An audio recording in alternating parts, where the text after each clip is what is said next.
everybody, this is and the Blowfish back at it again, talking about some really in-depth stuff with the local systems around here. Or like on a correctional facility, because me and Blowfish have both worked in corrections. Right. If I'm not mistaken, you worked like 2 years? About a little over a year. A little over a year, yeah. And then I've got almost 9 years under my belt. I got 8.5. Right. And 3 separate occasions, all at the same facility. Just basically been talking about how Louisiana is one of the worst incarceration states in the world. In the world, we have the #1 worst incarceration.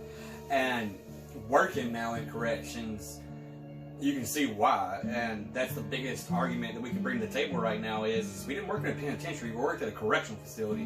And if you're supposed to be corrected, then why are you treated just like you just don't exist? Like the scum of the earth. Yeah, like you're not even human. And I'm not saying that it's hard.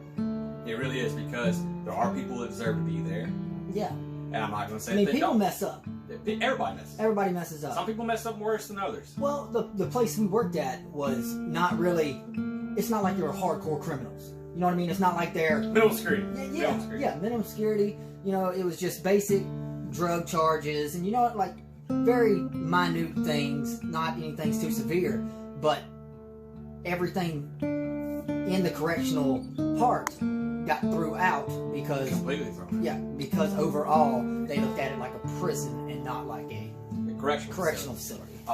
And that's what I was telling Blowfish about. We've been talking about this off camera now for about 30-40 minutes now. Yeah. And one of the biggest things is we can learn a lot from other countries and even other states on how they do the penal system.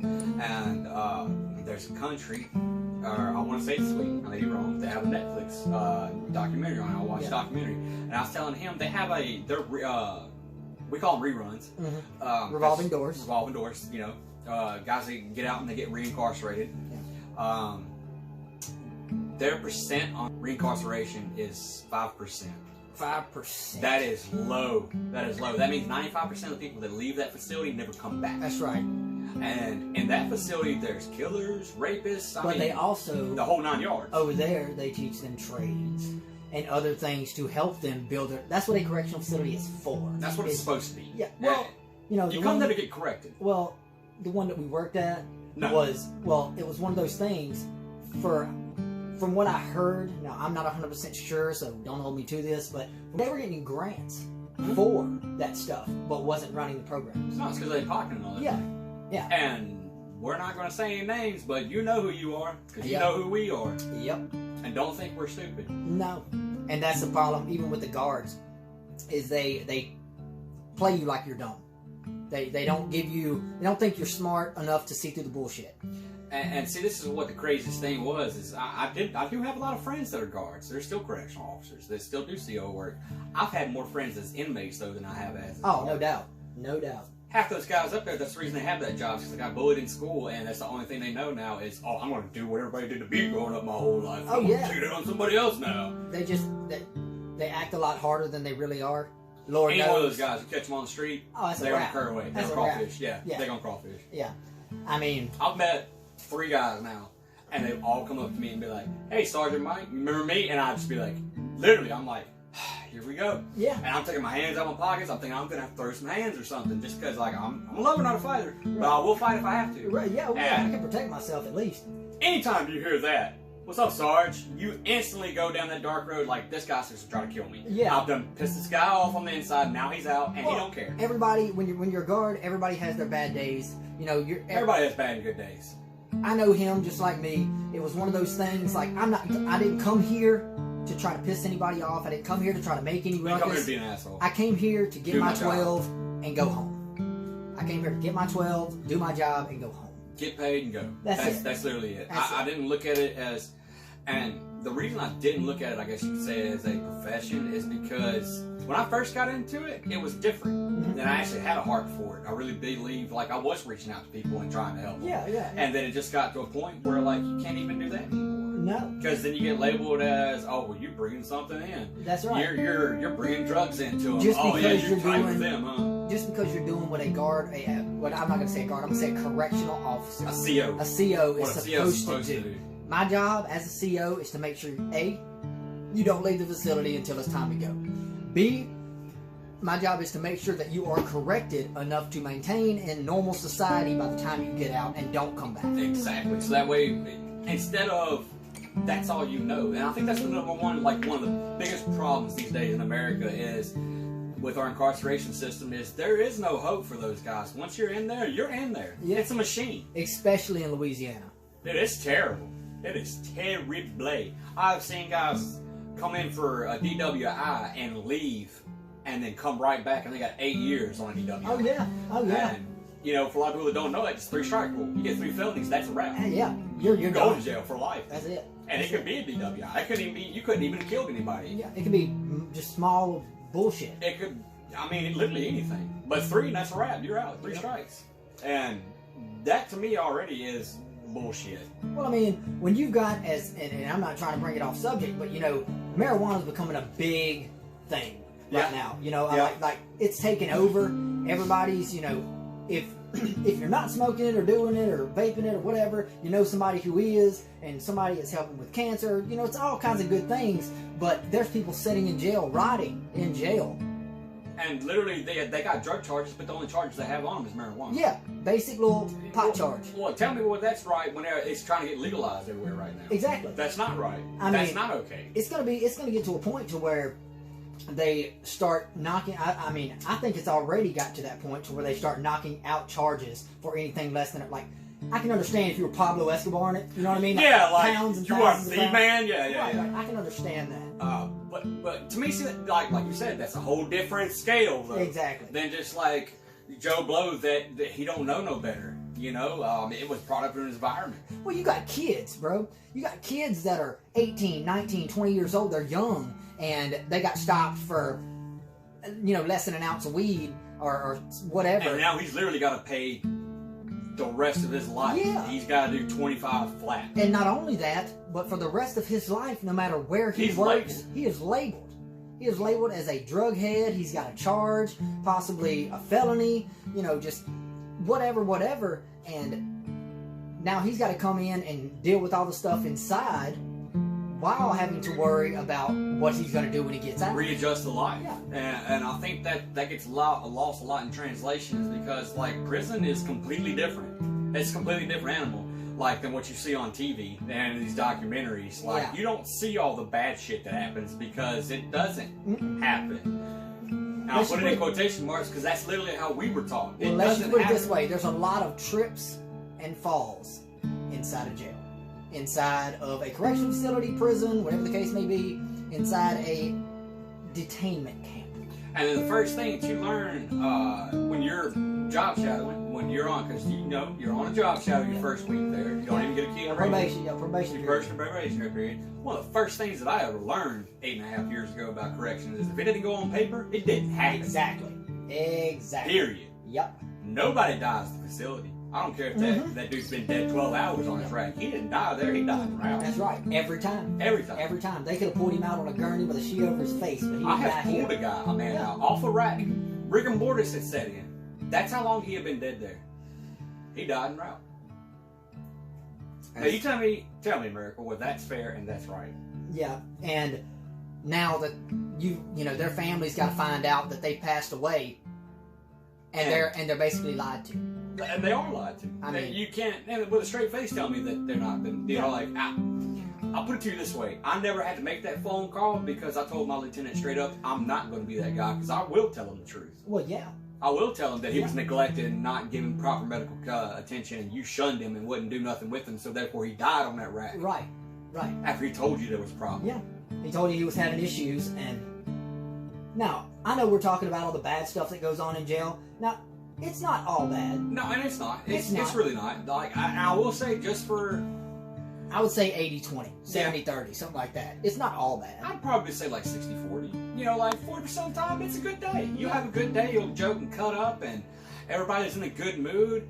And then you have those other days where it's the 60% and it's balls to the wall as soon as you get there. As soon as you clock in. They'll tell you when the shift's coming off shift and you're going in. Get ready. Like, they're like, hey, you know, whatever dorm they're giving us shit today. Be ready. Be about it. Yeah. That's it. Yeah. Go in there with your fucking game face on. Yeah, have your big boy pants on, your belt, and That's Get right. your belt ready. You know, you're gonna be spraying and tasing and all that good stuff. Well, there's a lot of them that go in there, and like you were saying a minute ago, you know, that's got the big head because they either got bullied in school or they got no respect at the house or whatever the case may be. So they get a little bit of authority under their belt, and all of a sudden they are Superman.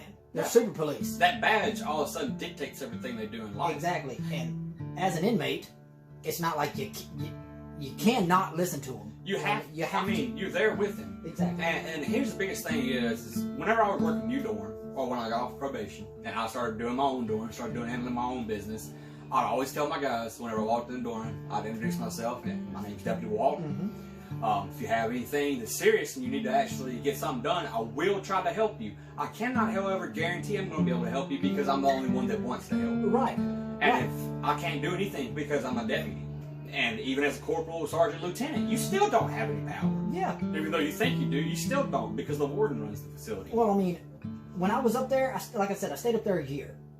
And part of the time I was on transportation, but still the whole time I never had mace. I had a radio and a key. That's all you had. Radio and a key. And God forbid, you know, you go in a 100-man dorm and they want to hurt you. You ain't getting out. No. All they gotta do is hit you one time, take that radio, and a couple of them guard the door. I cannot tell you how many times I've walked in a dorm and have been flat threatened as soon as I walk through the door. And literally, this is, imagine 100 people telling you this. What are you going to do when we decide to get you? That's it. And they're looking at you dead serious. It's like 100 men. They're going and saying, we can get you, and we will get you. Yeah. So what you going to do whenever that happens? Yeah. The only thing I can say is every time is, well, somebody's going to the hospital with me first. That's it. I'm taking one of you down with me. That's it. Whoever's going to be first. I guess that's you to sacrifice. Yeah, I mean, I'm going to go down regardless. I can't fight 100 men. There ain't no way. Yeah. I'm not Bruce Lee. But I'm right. You know. But I'm definitely, and this ain't an 80s movie. Y'all come at me one at a time. Yeah. One at a time. Okay, we're going to fight right here. Single file. Single file. One at a time. I've only got, okay, you know what? Only 5. Pick the 5 strongest. That's right. And out of those 5 strongest, I'm going to fight the weakest. That's right. That's and he's going to represent the whole dorm. That's right. It don't work like that. It don't. And it's not like, you know, 90%, or at least the place we worked at, 90% of the cameras are black and white. So I'll tell you something that you probably didn't even know. What? 90% of those cameras didn't even black and white. Oh, I know. They were just there for show. And that's the truth, people. Yep. They have cameras that are literally in this facility all over the place, and half of them don't even fucking work. They don't have power. They don't record. The other half, some of them record. The other half doesn't even record. It's just for a live feed. And it's black and white. You can't tell what's going on. Yep. You can't, like, there have been so many altercations where, like, oh man, this guy just jumped me. Well, what did he look like? I don't know, he's a white guy or he's a black guy.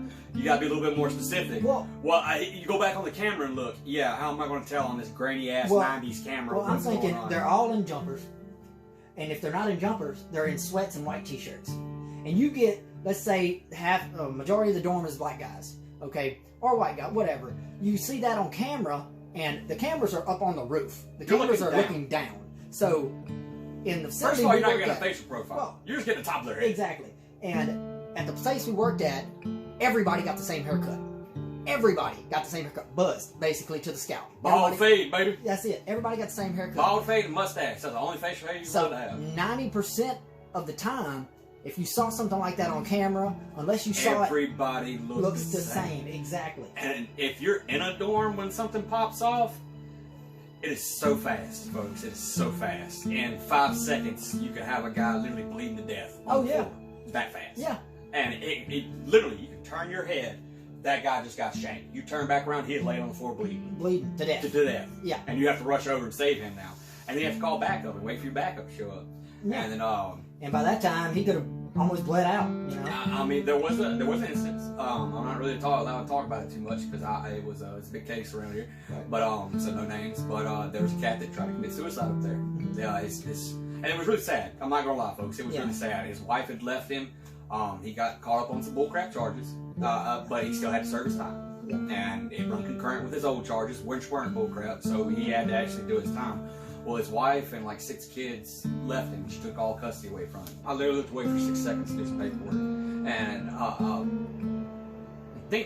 people think just it's CO too. You're just watching people. That's not true. No, it's a lot more to it. A lot more to it. Anything you sign your name to up there can and will be used in court. Oh, for sure. So you have to be on your P's and Q's 24/7.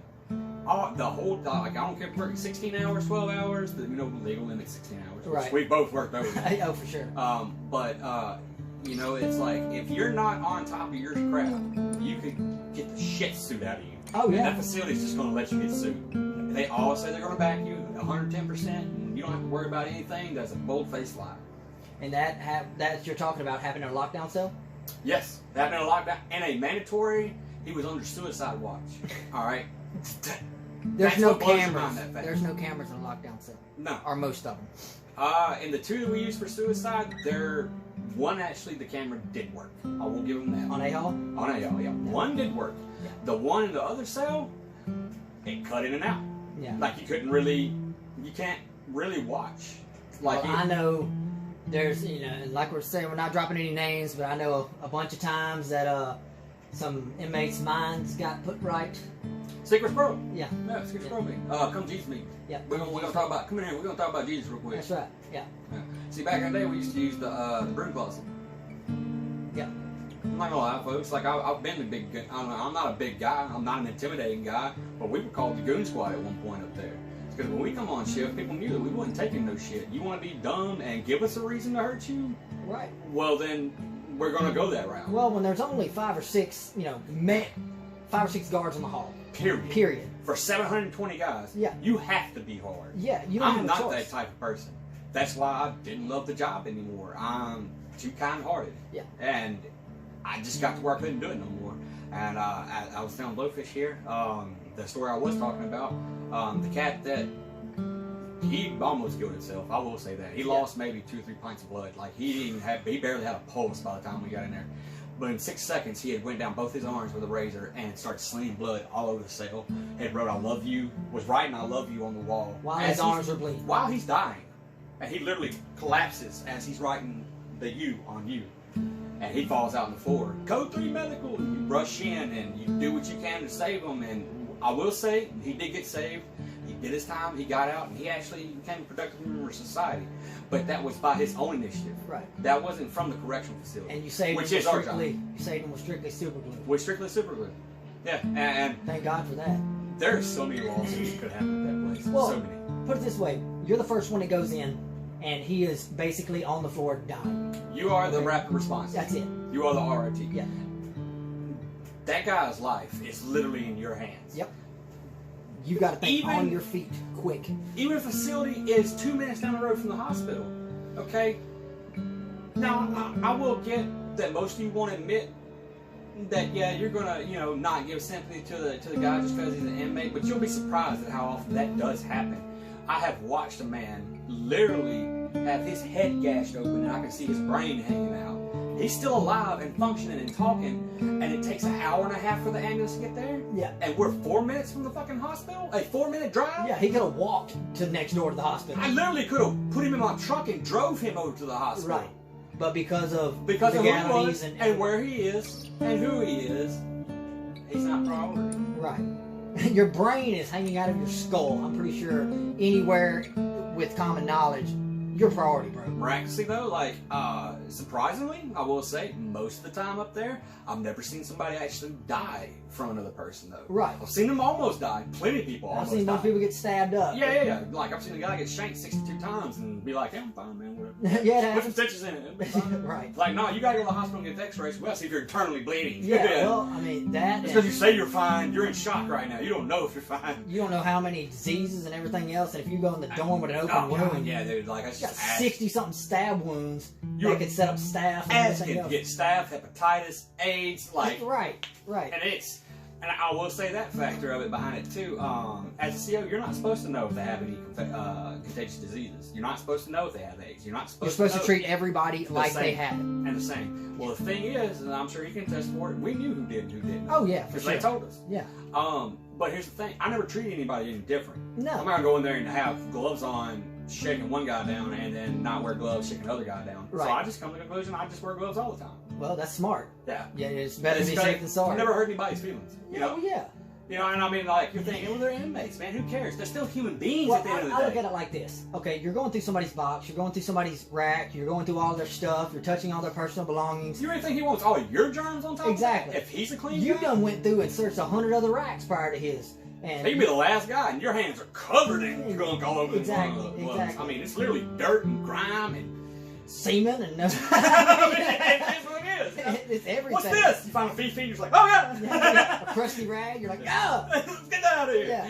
But that's the thing, man, is you're covered in just as many germs as they are, and you know, you wouldn't want them coming out and putting their hands all over your food, or because they don't have ice boxes up there. They don't have refrigerators and stuff. They literally have an ice chest of ice, and that's only when the CO allows them to get ice. Right. They're not mandatory. That's not a necessity. No.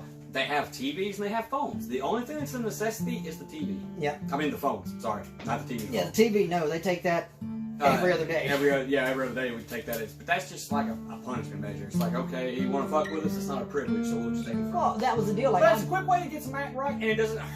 Nobody gets hurt. Yeah. That's my thing. Is like that's a quick way to get a resolution to a problem, and there's no physical altercation. But it was my probationary period, my first week on shift. I hadn't even had my key yet, like you said. You don't know yet. Yeah, yeah. I mean, that's really what it comes down to. My lieutenant comes in, and he sends me into B dorm, or in C dorm, and he goes, "Hey, I'm gonna let you in the dorm. Go in there and tell them their holidays taken." Now, this is. For what you don't know, at the facility we worked at, they have holiday, which holiday basically means that they get to keep the TV on all through the weekend. Yeah. Usually it's cut off, you know, at like 10 o'clock at night. 10 o'clock at night. Yeah, 10 o'clock at night, like clockwork. They cut it off and they'll cut it back on at 5 or 6, 7 in the morning, whatever. 5 o'clock in the morning. 5 o'clock in the morning. Okay. If they're good all week, if the dorm as a unit is good all week, they let them keep the TV on all weekend. They were good all week, and this was Friday night, like 9:30. They pissed off Yeah. the wrong person. Well, Lou sends me in. He goes, go in there and tell them their holiday's taken. I didn't even really fully grasp what holiday was at the time. I walk in the dorm. Lou locks the door behind me, and he goes back out, and he goes up into the CD dorm key. Click. Yeah, he goes in there, he locks the door, and I go, everybody come to the front. And they all start guiding. Now, I'm new. I'm Joe Blow. Nobody knows me, whatever. And they walk to the front, and I hop on the table. I'm like, I'm just letting y'all know, holiday's taken for the weekend. You know, blah, blah, blah. They start screaming and cussing and hollering. I jump on the top of the picnic. I'm standing on the seat. But I jump on top of the picnic table, and I'm looking down over a crowd of these dudes, and I'm like, look, it's not my fault. I didn't take it from y'all. You know, I'm just, don't shoot the messenger. Yeah, You know I what mean, you would be surprised how many times Messenger is shot out there.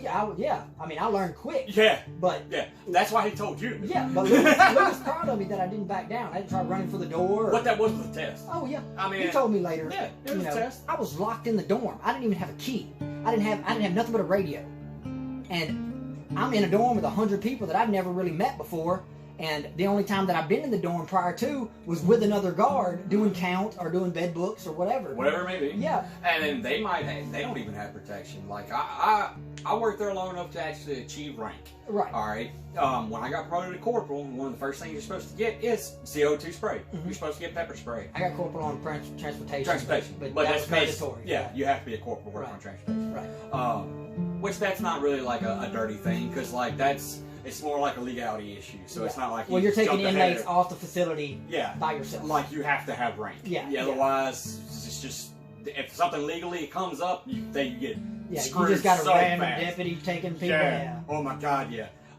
That's why I always took my name off the driving list. They'd always be like, well, you have to come in and then you have to work 24/7. You have to be on call. And I told my lieutenant this one day, I said, Lou, look, love you to death. Do we get paid? Am I gonna get paid for this whole weekend I'm gonna be on call?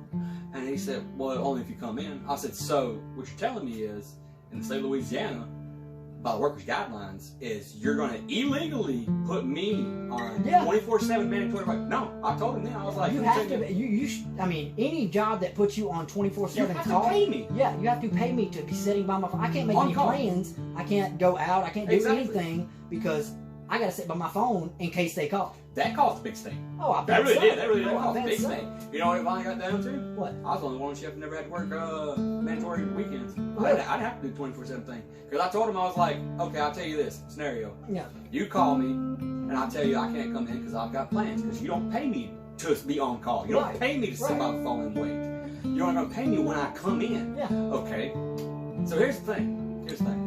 And That's they talked illegal. they talked about firing people over that. Yeah, and they did. They threatened to I fire. got wrote up twice over that. Well, they tried to write me up once. I told them flat out right then, and they said, well, you need to sign this right up. I said, I'm not signing that. They said, well, we're just going to write you up again. I said, okay, I got a proposition for you.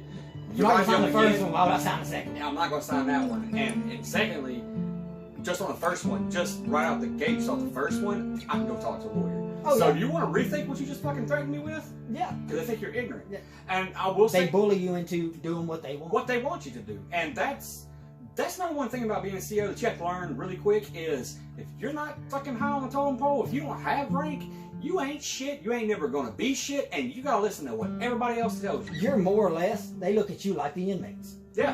I mean, if even you a corporal. I had rank for 3 years. Even as a corporal, I still got shit on all the time. And here's my thing, folks, too, is like, okay, if my lieutenant or my sergeant didn't show up, which has happened, there has been me, one other guy, and one woman that ran a 722 facility man dorms. Yeah, we've done that. We have run that facility all day, run chow, and they know. Don't think that the inmates don't know, because they know who's at work and who's not. If they decided to buck that day, it was just me and one other guy. Well, see, that's the way. That's 2 people versus 720. We had. You really think we're going to get the anything lowest done? we ever went? We had the guy, the lady, and we had the people in the key, the ladies and dudes in the key, and then we had 3 people on shift. One guy working A hall, one guy working C hall, and the other one in the kitchen. And the C hall and A guy, they were just back and forth to B hall. You're running. Just You're turnkey. You just literally just go from no door. You got 2 keys. Like I used to make jokes all the time. It's like I need 2 keys. Yeah. So I just go down unlocking all the doors and locking them back. Well, I'm telling It's you. because you're literally running around. And that just leaves a lot of room for error. God, a lot of room for error. But see, my big thing about that is any other facility you go to, and you have to be the acting sergeant or the acting lieutenant, which on that day that I'm speaking of, which is infamous, I won't say the other guy's name, he's a very good friend of mine, he had to be acting lieutenant and I had to be acting sergeant. So that means anything that goes down that day, and if it goes sour or south, instantly our fault. Right. We're going to be the ones in court, we're the ones that's going to be sued. Not that the lieutenant didn't show up. Or that doesn't get brought up. No. You're acting lieutenant, you're acting sergeant, so if you fuck up, guess what, guys? It's on you. Yeah. We don't care if you're trained to do the job or not. Exactly. But now here's my big stink on that. If I worked 12 hours as an acting sergeant, can I get paid as an acting sergeant? Right. I mean, I think you should. I mean, if I'm doing the job. Well, this is my thing. Any other day, any other job, and I've worked other jobs. Yeah. I've worked other jobs. Me too. Me too. When I worked at Walmart, I wouldn't really say my manager, but I guess like the lady that run the back room where we got trucks and stuff in, she had to have surgery. And she had to take off for like 2 or 3 months. They never gave me her position. She still had her position. They just got... But I got temporary pay because I was running all the shit while she was gone, and I was okay with it. But that was my stipulation. I told her, I said, look, I've done this before, and if you're going to pay me for it, that's fine. That's different. I'll do it. But if you're not going to pay me to do that job, then no, I'm not doing it. Right. And you can't make me do that job. Yeah. You can't make me. Yeah. And see, that's the thing with working in corrections is they're going to tell you what you're going to do. And if you don't do it, well, then you can just go to the house. Well, that's your first week probationary period. First week. Yeah, your first week. They go in there and they give you all the ins and outs. Now, I'm not going to tell you that they're not going to try to make it sound a lot sweeter than it is, sweeten the pot a little bit. You know, they well, catch more flies with honey. Yeah, you do. You coax them in. You tell them, hey, you know, we're going to do this, and this is the way the facility's running. But after you stay there a little while, after you see how things run. You see how things run. You start talking to other guards that have been there a minute, and you getting good with them. And then you talk to the inmates that's been there a minute. Some of them trustee, some of them not. And you find out what they know plus what the guards are telling you, and then you kind of just start piecing things together yourself. And you're like, they don't like free thinking. No, they do not. No. And I think that was our biggest issue working there, and that's the reason we didn't get along with everybody so well. Is because we can't think for ourselves. Yeah. I'm not a sheep. You don't have to lead me, bro. I read. You know, like I have the capability of doing basic math. I did pass school. You know. Well, just like the thing, man, going in there and being able, because when I worked shift, it got to a point to where I could bullshit with the inmates more than I did the guards. Just because... And that's sad. It really is. Because at the end of the day, that's the guy that's trying to hurt you. Yeah. That's what you're taught. And then the guy that you can't stand, he can't stand you. You know that's what it is. Right. That's who you have to rely on to save your life. If some shit goes down, you're right. And it's one of those deals, especially if the guy you don't like has rank. He could screw your whole life. All he's got to say is, hey, he's doing that. And you know what? The warden's going to go... Taking his word for it, you're gone. Yeah, get out of here. You know what I mean? Write it up on a piece of paper. That's it. If it's on paper, if it ain't on paper, it didn't happen. If it is on paper, it happened. Yeah, and he could write anything on the paper. You know? Yeah. And well, it's like I'm not gonna lie. I've been struck. I've been hit by an inmate. Oh yeah. There. You know, it happens. Yeah. And I will give it to the guy though. It was a legit accident. Yeah. I was rushing in to break the fight up. I was the first one on scene. He wasn't doing it because you were a guard. He was doing it out of response. He was doing it out of fear. Yeah. He didn't know who was grabbing him. Right. And I got elbowed in my shit. Well, it's He 100 busted men my in there. nose. Yeah. But I can't, in good conscience, give that guy another 5 to 10 years because he's just trying to defend himself. Yeah, he it's doesn't 100 know men there, that I'm a dude. CO coming up to grab him. He doesn't know what the situation is. He just knows that him and this guy is in an altercation, and he's in there with 98 other people who all. Well, the guy he's fighting may have 3 or 4 boys in the back that's just waiting. Yeah, waiting to They're sneak waiting for you know him what I to mean? mess up. Yeah. So I can 'Cause understand there's that. no such thing as a fair fight. No, especially in jail. But yeah, I got a lot of grief over that. I got a lot of grief over that because I didn't want to press charges on that guy. I got looked at differently. I got treated differently after that. And it's because I was free thinking. It's because I'm trying to be a good person. Well, you're being logical. If I was, you're putting yourself in his shoes. If this guy just like walked up and was like, "Fuck you, Sarge," and just smacked me, Yeah. that's different. Yeah, Right. yeah. That was I'll deliberate. push charges on him then. Yeah. This guy was just literally fighting for his life. Yeah. I cannot, in good conscience, put charges on this man and make him serve more time on a sentence than he's already serving time Right, on, right. just because of an accident. It's your see, and that's where it comes into being a good guard versus A bad guard. A bad guard. Like good cop, bad cop. That shit really exists. There are good COs and there are bad COs. Your job in a situation like that is to basically go, you pull them out on the hall, you're finding out what the hell happened, what the deal was, and then you split them up. You're the judge, jury, and executioner, and the detective. You find out everything. You're the one that hands out the punishment. You're the one, like every bit of it, you do. Yep. And And anybody that was around the fight, you pull them out in the hallway too, get their they have to get statements. their statement. You have to write that up. Then you have to sign your name to that. And like, It's get a lot of paperwork. Oh God. Oh God. Yeah. I filled out so much paperwork in my life. I hope I never have to fill out paperwork again. Agreed. But I know I'm going to have to because that's just the way life works. But to put it in perspective, one of the worst days we ever had, we had 3 code 3s, which was 3 fights. It was back to back. They literally happened. 3 different dorms? 3 different dorms that happened within minutes of each other. It's like it was almost Oh. planned. As soon as we go in the first dorm, they started fighting the second dorm. We get them busted up. And you gotta realize there's only 6 or 7 guards on shift at all times. that are actually on the hall and able to respond. Right. That particular day, we actually had a couple extra because we had some transportation guys that didn't have their trip got canceled. Okay. Well, So thank luckily, God. luckily that day we had some extra help because it got chaotic fast. Oh, I bet. We pulled 6 guys at the first dorm, 3 out the next dorm, and then 10 out the last dorm. Well, I know that That's one. 19 people I have to do paperwork on now because I'm the acting corporal on that hall. I know means- one fight can get hectic, let alone 3 back to back. It was literally while we're getting the guys out of the first dorm. Code 3! I can't even remember what dorm it was. I think it was C dorm because they're all on A hall. They were all right there. Right. And it was literally just bam, bam, bam, bam. We're just bouncing back and forth trying to get everybody. And there was 19 people we locked up. So we had to find places to put all these people, lock them up under disciplinary. I have to go through and find all the rules they broke, which is, man, it's basically fighting.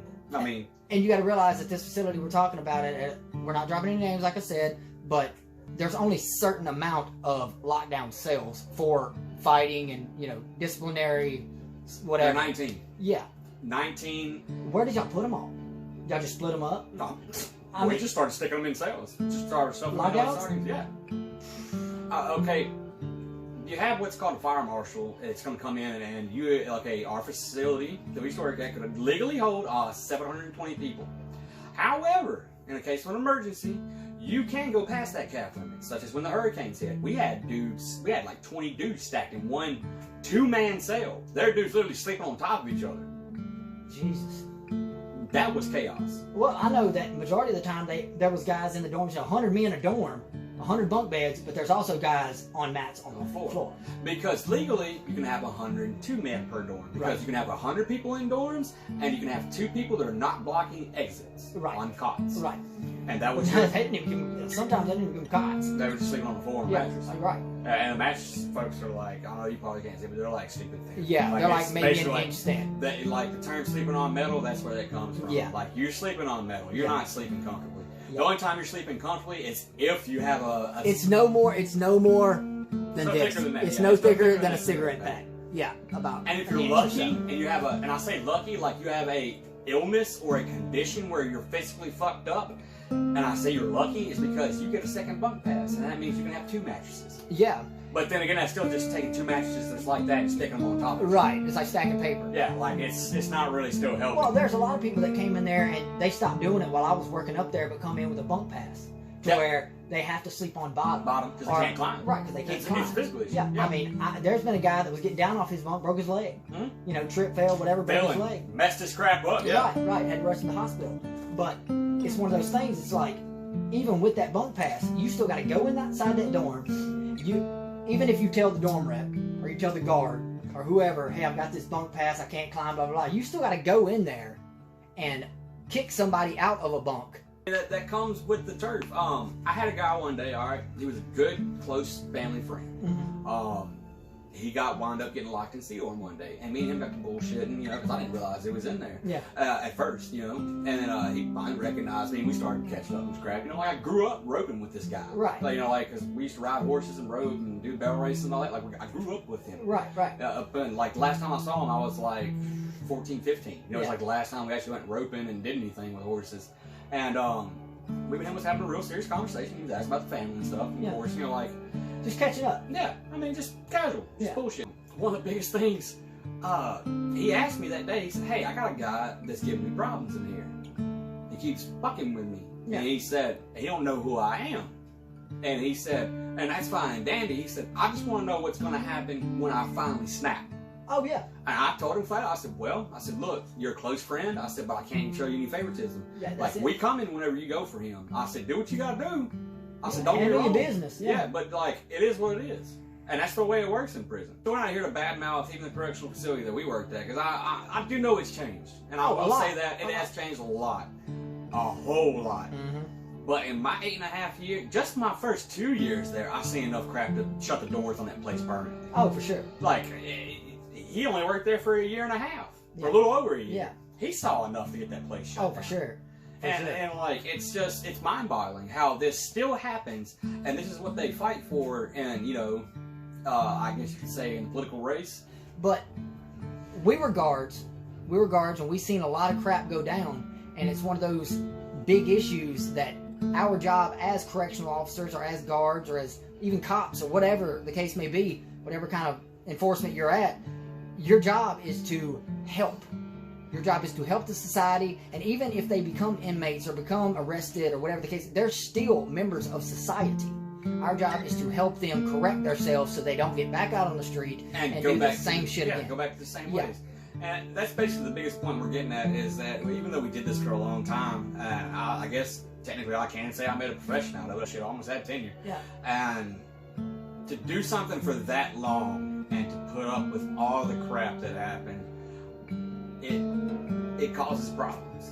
It causes problems at home because this is what they always tell you. This is the classic thing: is leave the door. Yeah. They don't go past the door. Bullshit. Yeah, now you take it home. You're gonna take it home. Well, I mean, You're gonna take it out on the people that you love. You're going to, just because it's hard to get away from that mental. to have that mentality. It's taken me years to get away from that anger that I had inside of me, and I've never really I'm pretty hot-headed. Yeah. I would say I'm pretty hot-headed. You know, I get pissed off pretty quick, but it was just like. But it got so much worse when you started working at the prison. Prior to you working at the prison and all that, you were pretty. I was pretty laid back. Yeah, pretty laid back. I really I mean, was. with Like, y'all, you know.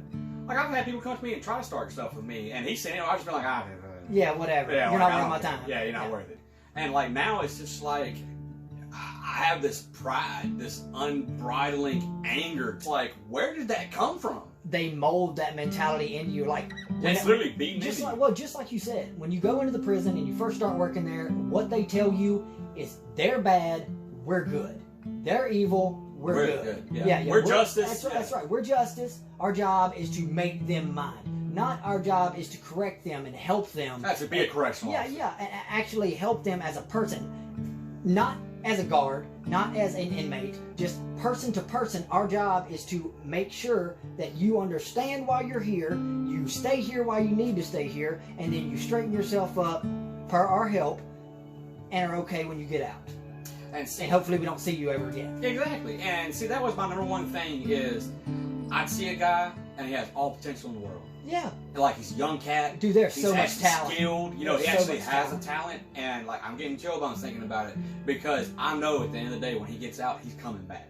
Oh, yeah. I can tell him, you know, don't come back and, you know, haha, do good out there, champ. And I always told people like that. You know, even if they were an asshole to me, I'd be like, hey man, don't come back here. Don't make the same mistakes twice. That's right. Don't be dumb. Think. Yeah. You've had all this time to think about life. Well, the only thing he knows is what he's been in. Right. You're a product of your environment. Yeah. But that's one thing that's hard about working in these local joints like we did. You know what I mean? Working in these local prisons like we did is because the cats that we're guarding, the cats that we see every day when we go in here, and God forbid you have to rough one up or you have to handle your business or whatever the case may be, in a month or two, you may be bumping shoulders with them at Walmart walking down the aisle. The person that you messed up in jail when you were on shift an hour or two ago, they got on the phone when you left. These people's gonna be calling. Yeah, and there are people that are 10 miles off the road. They're gonna be at your house. You know what I mean? Your tires slit. You whatever. Just any kind of crazy stuff. And you think this stuff doesn't happen, but it does. I got in a conversation with the guy one night. He had a cell phone, and to be honest, it's one of the funniest bus stories I've ever had up there. I'm walking and do my count, right? Going down, 1, 2, 3, 4, and I see this guy. He's asleep with his cell phone hanging off the edge of the rack. Yeah, he's just got it in his hand. So I just started smiling. I started walking around. I literally got my count, called it in, walked over and went. He went. I said, "Come to me, bud." He goes, "All right." Like you can't say nothing if I caught you with your cookie in your hand, the cookie jar. Right. And kid you not, I got off work that morning at 5 o'clock. I get back home at 5:20. His wife is in my fucking driveway calling me a piece of shit. Like, you can't hold that against me just because I'm trying to, like, I'd have got in trouble. I would have got fired if I would have took that. Like, because you can plainly see the phone's on camera. It's in his hand. Just hanging out there in the open. Like, that's on him. Yeah. And that's what I told her. I was like, it is what it is. Like, you can mad at me, I don't care, but that's my job. Well, when it comes to stuff like that, like, we had to take cell phones. We had to take any kind of contraband we found, whatever. Tattoo guns, but, whatever well, it may be. that was the thing. I was one of those guards, and they can say what they want to. 99% of guards are like this. When it comes to tattoo guns and stuff like that, they're gonna make them. They're gonna do. If I don't see it, it didn't happen. It didn't happen. I'll completely agree with you. You make my job easy, I'll make your life easy. I'll make your stay easy. Yeah. You fuck with my job, you fucking with my money. You fucking with my money, you fucking with my family. And you see how it goes. And now I'm gonna ruin your life. Well, it's just one of the things, man. When I went in there, I told them straight up. Like I said a minute ago, I'm here to get my 12. I'm here to make sure this place don't burn to the ground and riots don't happen. There's some days that I hope for that to happen just because it's bored as shit. You're having a bad day. Yeah. I'm You're like, bad day, you're bored.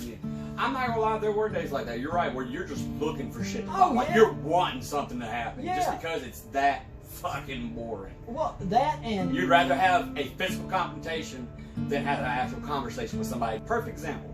I walked in the aisle door one night. There was a cat there. I will say his name, just because he's like legendary up there. Yeah. But his name was Johnny Frost. Cool as the fan, man. I love that dude. He was great. His family worked with concrete his whole life. Got caught up on some DWI charges. Okay. Shaking his hand was like shaking a hand with a brick wall. So I said, hey, if he's the dorm rep and he's that bad, maybe I need to get some respect from this guy. Yeah. Maybe I need to try to give him some respect and see if I can't get something back. It got to the point, folks, where I could walk in that door and I'd just cross my arms. And he'd scream out, hold noise, people. You get a cricket fart. That's it, dude. And like, I'd go get my count, turn in, it's all checked out, I'm back out. That's the way it was in G-Dorm. I-Dorm, they gave me a little bit of hell, but G-Dorm was that way. Well, it was different too back in the day. Like I said, G and I used to have a lot of local guys. Yeah. And a lot of the local guys don't tend to really give the COs up there that much crap just because they're local. I won't say that there ain't people there that are just trying to get over on you. Think about it, that guy's got 24/7. You just come up with ways to fuck with you. Yeah. To make your job hard. It's like he just don't care. And there are people like that. See, I wish you could work there back in the day because it really was awesome. It really was. That's what I'm saying, folks. Like it used to not be that bad. It actually used to be a great place to work. We used to have fun. Everybody used to get along. You know, there's no boundaries crossed. I'm not gonna ask you to snitch on somebody, but I'm gonna tell you that I need somebody to take the rap for this. So figure out who the fuck did it. As a dorm rep. It's kind of a job. Well, yeah, you're not to be a rat or anything, but your job is to make the dorm stay peaceful. Yeah, because less chaotic. One person in a dorm is a dorm rep. Yeah, and one person in a dorm can fuck up either holiday or the little extras. Everybody. Yeah, the little extras. And now, not only did that one person screw up all the good things that were coming for the whole dorm, but now you got to live in that dorm with everybody knowing that you just screwed them over. And then, like, when you get the shit beat out of you, it's kind of like, catch that one spot in the back, because the way the cameras work, there's one little tiny corner a gap where there's a gap where the cameras don't look this way and don't look this way, and you can't see anything. So that's where they all go back there, and that's where they handle their business. They do what they want to do. They do what they want to do. You don't know. You can't watch, because that's also another thing, folks. Is like, okay, let's say you're on office duty. You're actually in the control room and you're watching everything. That's because there are. I'm not gonna lie. Like most of the time, it's women that get put in there. Right. And I'm not saying a woman can't work in a male facility, because it does happen. We had females that worked up there, and they never got like fucked with or nothing like that. But when they did, they got handled by other inmates before the guards even had time to get there. Right. But you don't want to send a woman. You want to see up there, though. You don't want to send a woman into a 100-man male dorm. No. That's asking for trouble. Right. But they would work the keys. Yeah. They would be the ones actually watching the security cameras and stuff. That woman has to watch 204 people. Yeah. There's a window here and a window here that looks into two separate dorms. You got 100 plus men on this side and 100 plus men on this side. You cannot. I don't care how good you are, how well paid you're paying attention. If that's all you did for 12 hours, there is no way you're catching even 50% of the shit that's happening. No. There's no way. Because while you're looking over here, everything's happening over here. And then, I mean, it's almost impossible. And they collaborate. They do. They'll get together and be like, hey, go fight in your dorm with some blah, blah, blah, who doesn't matter if he gets locked up, it's his first time. Right. And then we're going to actually do a drug deal over here while nobody's looking. They got to go there. Yeah. Misdirection. Y'all do a bunch of crap over here while the guards are looking over here. We're going to be doing the real shit over here. Right. What's really supposed to go down that day. Right. And we would get tips and stuff like that. Like there were some days we could prevent it, but you can't always prevent it. No. I think the number one thing that would probably blow a lot of the inmates' minds is how often their own people would call and turn them in. Oh, no doubt. I've literally watched like 6 mothers call up there and be like, yeah, my son's doing this, and we go in there and that's what he's doing. Yep. Like we catch him with drugs or a phone or whatever. Yeah. And like his own blood is what turned him in, you know? Like you'd be surprised. So if you go to jail, I guess be careful who you tell what you do. This has been